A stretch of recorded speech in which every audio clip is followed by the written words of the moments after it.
فرمود امام صادق علیه السلام یا جعفر الا ازیدک، جعفر از این بیشتر به تو نگویم؟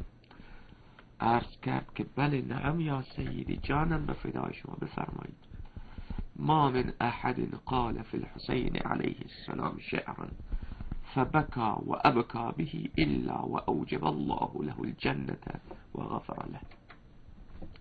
این فقط برای تو نیست که تو حالا فکر بکنی که در اینجا در خانه من چون شعر خواندی و روزه خواندی این چنین فضیلت داری. هر کسی دیگر تا روز قیامت بیاید برای جد غریب من حضرت سید الشهدا علیه السلام روزه بخواند، مرثیه بخواند، نوحه بخواند و گریه کند و دیگران را بگریاند، خداوند متعال تمام گناهان او را می بخشد و از برای او جنت را، بهشت را واجب می کند.